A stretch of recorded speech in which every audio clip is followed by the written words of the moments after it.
Assalamu alaikum everyone, welcome back to billing management system tutorials. Today is our lecture number 18, and in today's lecture I am going to demonstrate how can you do work with purchase invoice inside this billing management software. Okay, in the previous lecture we have studied and we have gone through towards the window that we have created in the previous lecture, that is the supplier window. Okay, so we have to there was an error in the last, so let's first resolve that error and then we'll continue towards the purchase invoice. So let's start. Alright, so this is the suppliers window, and you notice in the previous lecture I have when I have saved the record, the supplier table data is inserted but the supplier ledger was not inserted just because of the purchase invoice. So it is a requirement that purchase invoice should be there in the ledger, so that's why I have added purchase invoice. But the problem is right now at this particular point there is no purchase invoice, so we have to add a default record inside that purchase invoice table. So let's go to the procedures and see whether we have the insert purchase invoice record or not. So I don't think so. I haven't created basically the purchase invoice stored procedure. So let us first create the purchase invoice. So create procedure, the insert procedure for purchase invoice.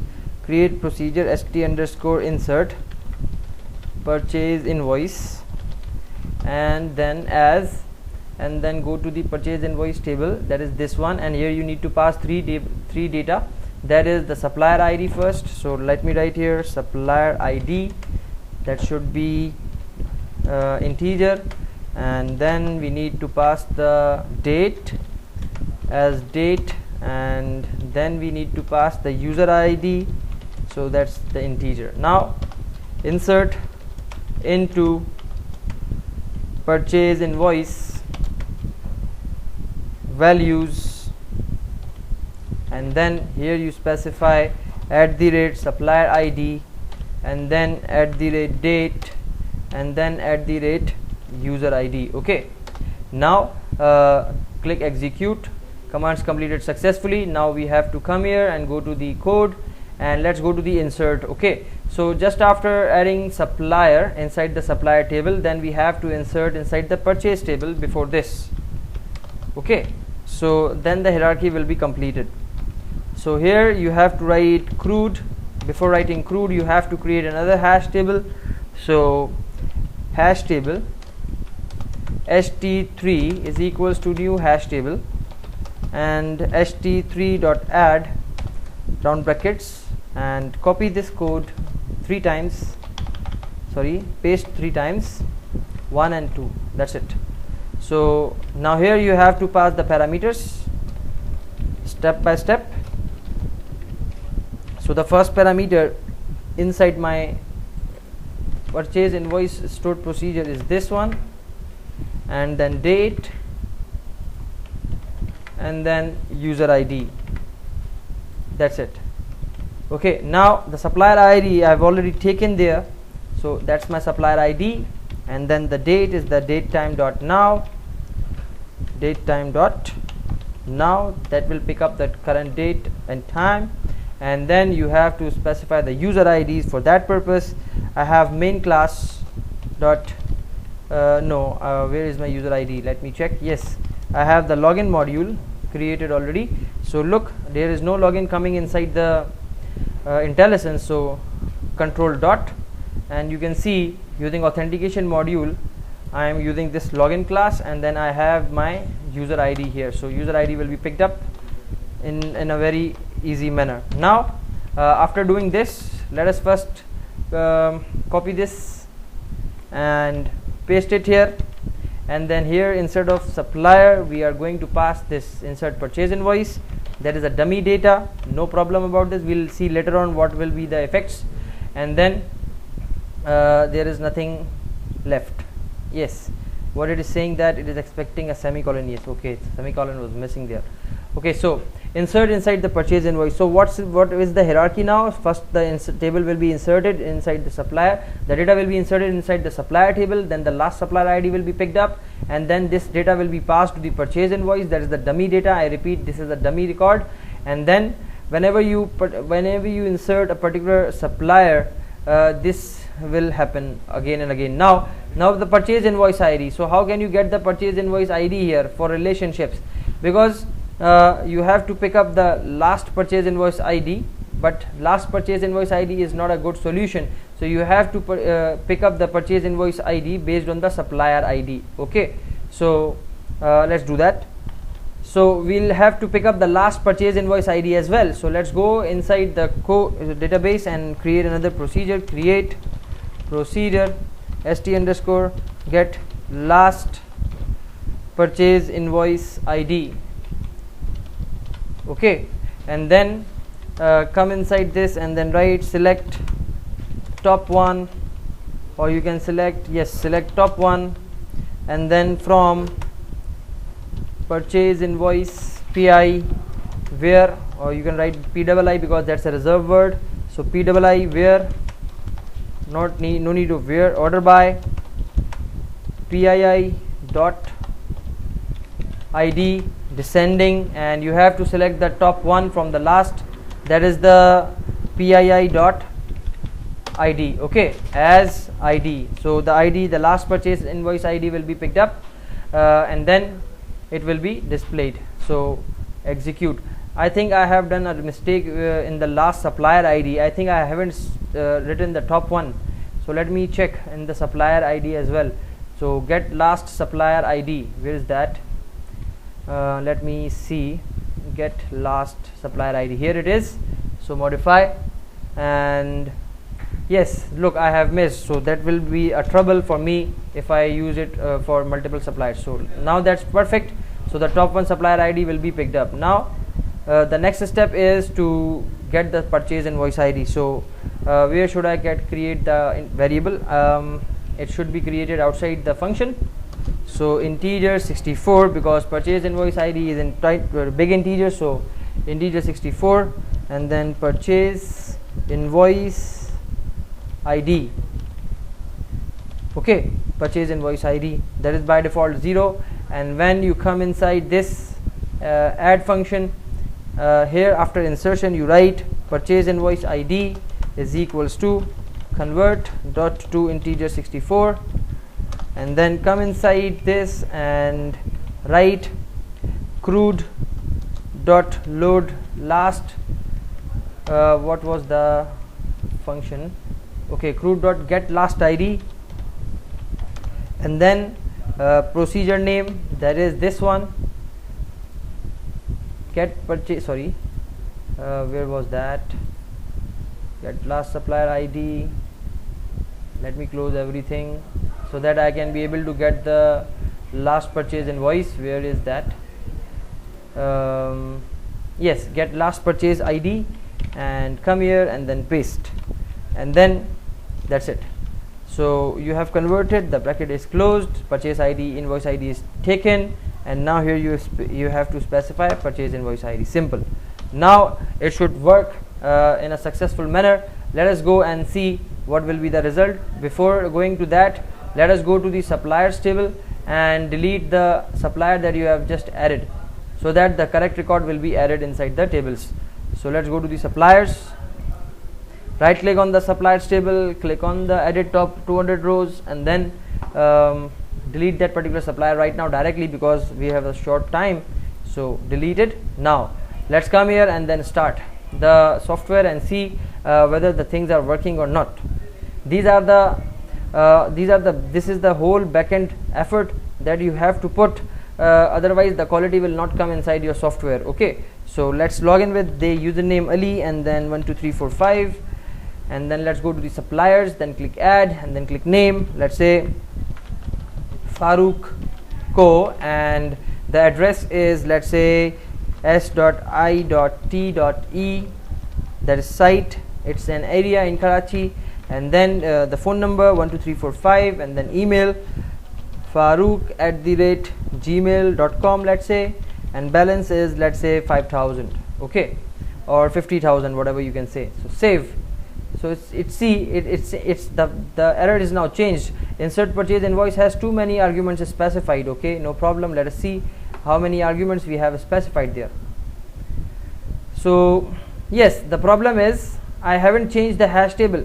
There is the problem. So I have to specify a hash ht3. That was my mistake. So right click and execute. Again you will get the wrong data, so remove it, and then start it again. That was a big small mistake that I have done. The hash table, that was not correct. Okay, now login again, 1 2 3 4 5, and then the suppliers, add, and then Walid Sons, let's say, and then address, site, and then phone, and then email, walid@gmail.com, whatever, and then 50,000 is the opening balance, and then click save. So you can see now Walid Sons added successfully into the system, and soon after that you see the data is also recorded here, and when you click here the data is loading here as well. And when you click edit, and let's say you have 40,000 opening balance, see what will happen. So click here, so you can see now we have 40,000. So these 4 zeros are not mandatory. You can be able to delete or minimize this by truncating it inside the data grid view. Let me show you. Come here on the design, go to this, edit columns, opening balance, and then the default cell style, and here the format should be N0. That means there will be no floating point precision after the point. Okay, so click OK and then click OK. Now let's see what is the result. Start the software, build succeeded, give the credentials, login, suppliers, view. So you can see now the things are coming properly as per the digits that we should have to. Okay, and now here you can reduce the zeros as well at this particular point. So let us do that as well, so that the chapter will be closed completely. So on click, go to the properties, events, come here. So when you are getting the opening balance, here you have to first convert dot to double. Okay, so convert this data into double, and then specify math dot round, and then it asks you the number and then round to 0, and then that's it.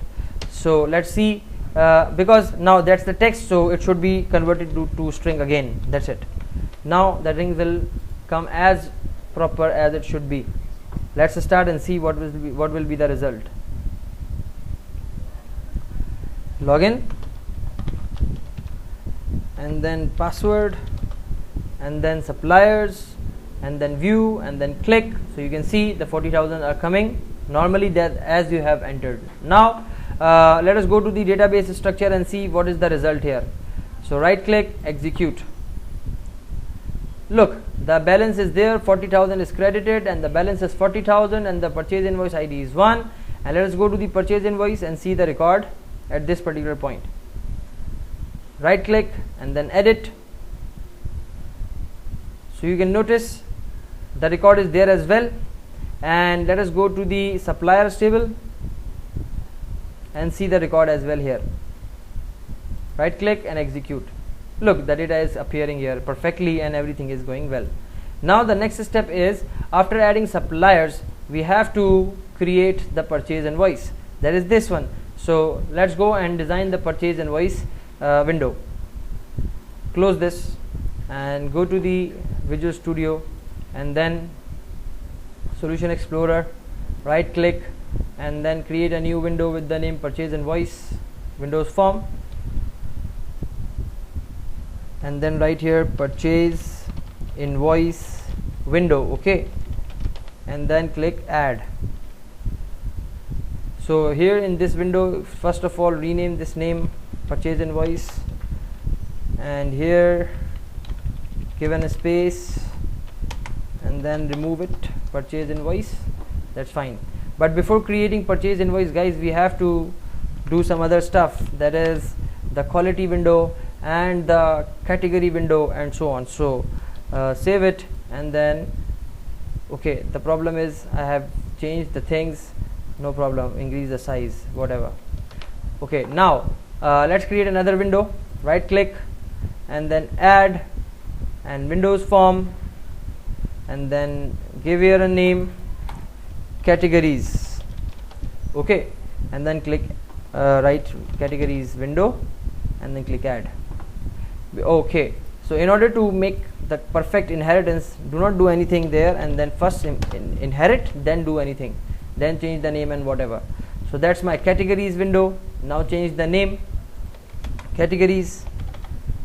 The reason why I'm creating these windows, because categories are mandatory, because let's say what category of material category I'm taking, that should be stored inside my database. Okay, so that my data will be consistent and non-duplicate.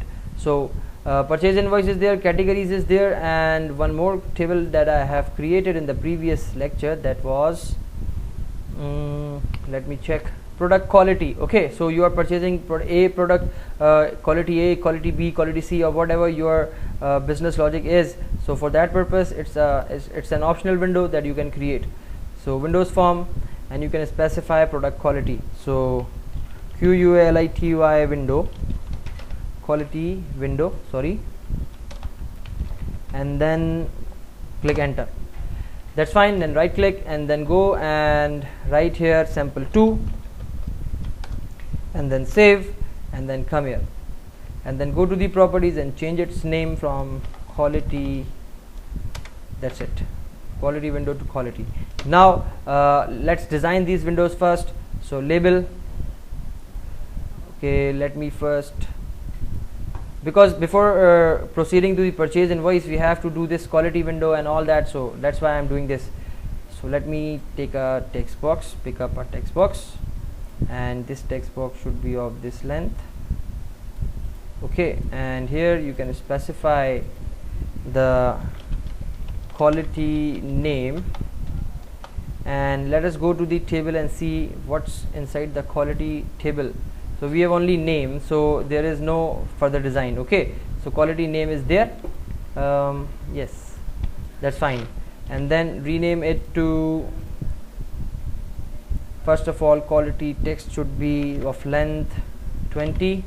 So 20 is the length, and the text box name should be quality quality text, and then save it. This window is designed, close it, and then close the code. Now categories, of course, let us go to the categories, and here you can see you have only category name. So let's go and pick up a button, sorry, label, and a text box for category name. Simple. Okay, then we'll load these categories inside the purchase invoice. That's why I have created this separately. This is a dynamic work, so you don't need to call the software house people again and again. So categories names, category name, or you can write category, simple. And then the text box, go to the properties. The length of the text box should be 30, that is the category, so 30, and then specify the text box name, that is category text or cat text. That's it. Okay, now save it. So these two windows design is ready, and now all we have to do is code. So I assume, or I am sure, and I'm a little bit of confident from you people, that you can create this insert, update, select, delete by yourself. This is only one field, and the table is in front of you. So that's a task for you people. So you have to create the categories windows by yourself, and inside this category you can add the silk, the cotton, and all that. And inside the quality you can add the product quality A, quality B, quality C, and all that. Okay, and then we'll go to the purchase invoice. So on the purchase invoice we have to design these along with all these things, and we have to pick up a lot of controls here. So let's do this as well. Alright, so for this purchase invoice, let us first pick up a label, and then first of all the date of the purchase, and then increase its size to this, and from here it should be a little bit wider. Sorry, it's fine now. Okay, let me make it a little bit forward. Now it's fine. Okay, so that's date. Let me change the variable name here, date, and fix it up because we need it again and again. And the date format should be custom, and and the date custom format should be display here, dd-mmm-yyyy. okay, so that's my date. And then what else we need here inside the purchase invoice? We need the supplier ID, so we need to select the suppliers and the date we have taken. User ID is already coming from the backend, so we need to pick up the supplier from whom I'm purchasing. So drop down list or the combo box, basically that's my combo box. Increase its size, go to its properties, make it a drop down and make it pop up, and then that's fine, and rename it to the suppliers. okay, so supplier, and then go to the bottom of this and make it autocomplete, suggest append, and you can select list items, no problem. Now it's fine. So the next step is after giving the suppliers, we need to enter the product name. So again, label, so which product you are going to purchase, you have to enter here. So product, then the text box should be there. okay, and rename it, let us give here names together. So supplier drop down, that's my purchase date picker, and it should be my product text. okay, so let's go to the products table and see what is the length of this product. So where is that? Here is that products, and here the product name is varchar 100. so let me give here the length, maximum length 100 characters, not more than that. And then after specifying the product, we need to specify the buying price, and selling price is not should not be there. So copy and paste, it should be the price. So here you can write price, or you can write here buying price in order to be more user friendly, and the text box name should be buying text, and then after buying price, quantity should be there. So copy and paste, because quantity should go in the stock. So right here quantity, quantity, and then specify the quantity inside the text box, and the name of the text box should be quantity, quantity. And one more thing that you can do, you can specify a numeric up down value, so that will be a better thing that you can specify, numeric up down. It's a better control for selecting the quantity wise figures. I hope it is clear to everyone. Now the next thing is to make it on the right hand side. So text alignment right, or you can make it center, so that the quantity should remain in the center. And now after quantity, we need, what else we need for stock quantity? Okay, what is this? That is the quality and the category. So we have to select first quality and the category. Yes, so for that purpose, let us copy this and paste it below, and give here a name, quality, quality, quality, and which quality we are picking up, and then category. So I think category should come first because it's the main thing. So category, and now it should be quality drop down, quality drop down, and it should be category drop down. And before all this, we have to select the category and the quality and then the product name. Okay, that will become more better and give you a more sound approach. So subcategory, So the category will be selected first, and then the quality of that product will be selected first from the database. Okay, that's why I have created those windows. Okay, so I've given you assignment, so I recommend you to do that by yourself. Now the product name, the buying price, the quantity, and if you wish to add a barcode, you can specify the barcode as well. So let me specify the label with the name barcode, and you can specify it as optional. If you wish to add, then you can add the barcode as well. So copy and paste. Let's select the barcode, though the database does not have this type of thing inside it, but we have to add it.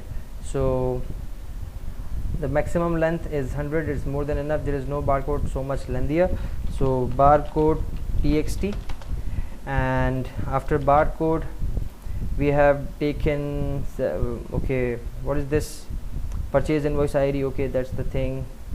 And then the name of the product, the buying price, with the quality, the quantity, the category, everything is now successfully added here on this particular purchase invoice. And now we'll have to apply a grid at this particular point, where when you add the items, the purchase invoice items are adding up, and then it will be displayed. So let us go and copy the grid view and all the things. So roles window, copy this grid view and come here in the purchase invoice and paste it here, but make this grid dock top so that you can get the space. Okay, remove these all.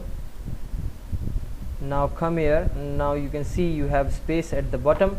So select a panel from the containers. That's my panel. Okay, and then put it dock bottom,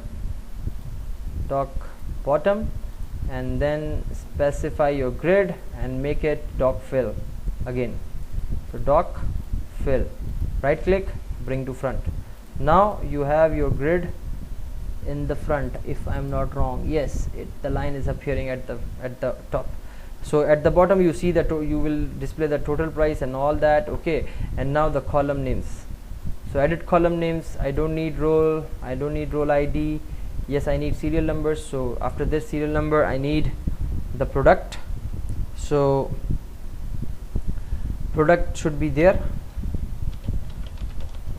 product GV, and the heading should be product. Sorry, it should be product. And then after product we have quality, quantity, QUALITY GV, QUALITY quality, and then it should be yes, it can be editable. And then what else? Category. So category GV, and here you can specify category and then add. So product name, then category, quality, or then you can specify the buying price. So price GV and buying price, and then we have the quantity. So quantity GV quantity, and then add it, and after that the barcode, that is optional. So barcode GV, and here you can specify barcode. What's left? The thing that is left is the supplier and the date. So supplier will not change throughout the purchase invoice. Okay, so I'm not going to add in the grid, but barcode will change, so I'm adding it. Close. So product, then category, then quality, then buying price, then barcode, then quantity, and that's it. So right now for this particular time being, I think this thing these values or these columns are enough, and then we'll see what we have to do. So I hope you have understood what we are going, or what we are up to. So that's all for today. If you do not understand anything, please do write me. Thank you so much. We'll continue in the next lecture with the code. Okay, so thank you so much. Take care. Allah Hafiz.